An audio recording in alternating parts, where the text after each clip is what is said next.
Nick the Gremlin Lute in the red, but Nick is wearing blue shorts and has blue hair, so don't get confused. We got a southpaw matchup here. Nick, the more experienced fighter, made his debut in 2013 when Connor Smith was 9 years old. We've had a couple. Nick's fought quite a few young guys this year. You know, he's rarely, I don't think he's ever going to be the younger guy at this point in his career, but you love his ability to just take it, to accept the fight. Absolutely. And be willing to just throw down with anyone. And you got to think he's probably learned so much from fighting these young guys. No better way to test yourself than taking on young talent. These are some good shots from Nick Lute here. Absolutely. And we're seeing a lot of the striking that was talked about. And there's been some fights early in the year that Nick's had where he seemed like he's just been physically outmatched. He's a smaller guy despite it being 125 pounds. I don't know if that's going to be the case here. They look to be pretty similar in stature, so hopefully he's able to use that grown man strength, as they like to say, and we'll let the technique decide rather than physicality. Some good knees in the clinch too by Nick Lute. And he's keeping him above the belt. I know he had a couple stray south in that controversial fight in August.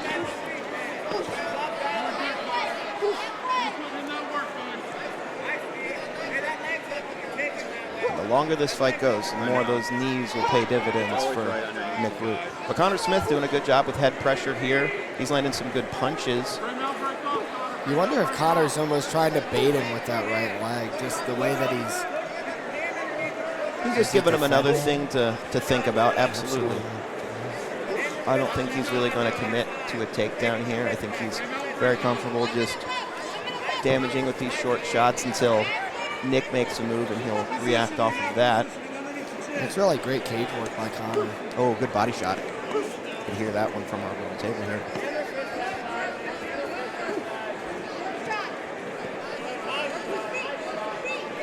And if you're Connor, are you just content keeping Nick Lute against the cage here? I know Nick's landing a lot of those knees to the body, but maybe we see some type of advance here from Connor. I think he's in the driver's seat, despite I think he's winning the moment with him being the one with his back not on the cage. So I think that's going for him. But I mean, he's losing gas in the tank right now, taking all those knees. Yeah, and in terms of damage, it's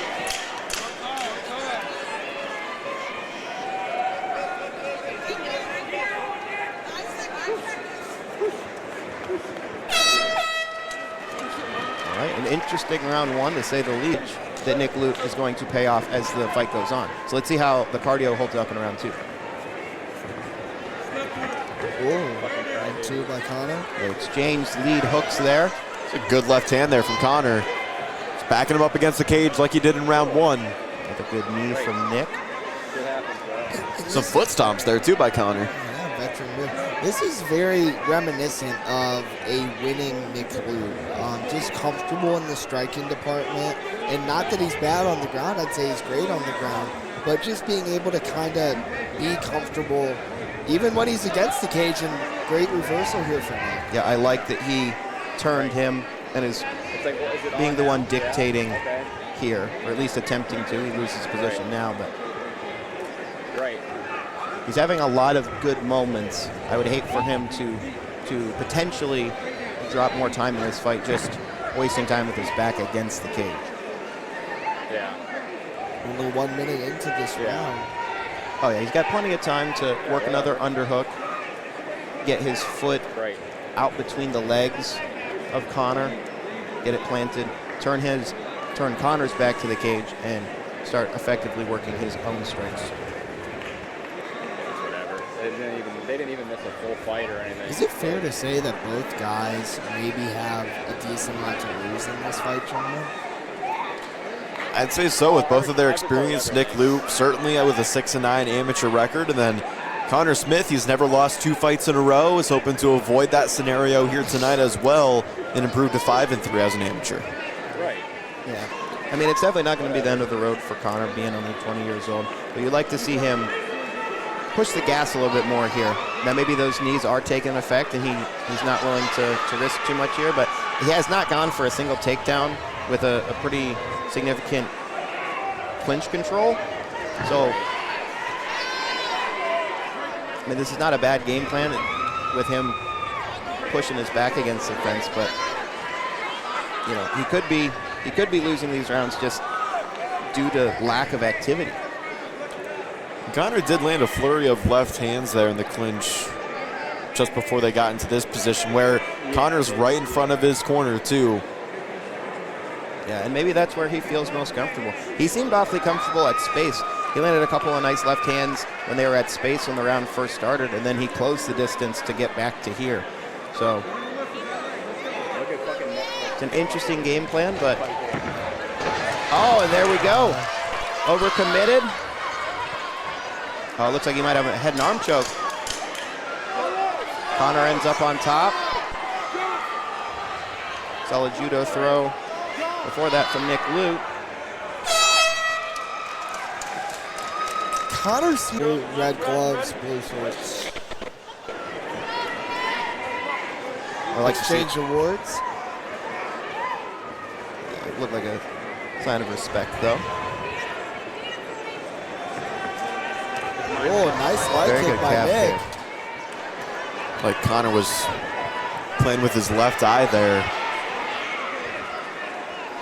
And again, we're back here in the clinch, same position we saw in round 2. Yeah, and expect Nick to be a little bit more urgent.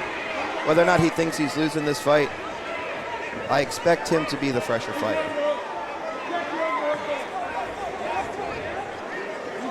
I think it's starting to show. He's got a little bit more control here. Not sure what happened. I imagine, Brandon, you're on the right brainwave. Looked like it was Connor was the one who was apologizing in that break. I couldn't tell if he was apologizing or if he was... Good left hand to the body there by Connor. Now up against the cage again, this time in front of Nick's corner. Yeah. And before that pause in the action, Nick was being a little more physically imposing this round. Maybe it's because he is the fresher guy, but that little tie-up with the legs from Connor is helping him control this position along the fence. Nick's not able to put his foot down and use that to turn his body, but Right into full mount there. it's good to see Connor finally capitalize on him playing that little foot game that he's been playing for 2 rounds now and hadn't really threatened it. Probably caught Lute a little off guard. Nick looking to cage walk here.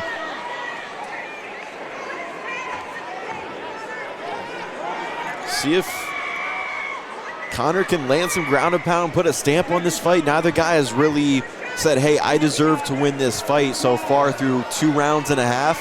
Now's the time, 40 seconds left in the fight. Show us why you deserve to win this fight. Yeah, Djokovic even kind of egging them to put out a little bit more action, but we got Connor Smith in full mount here with about 30 seconds left.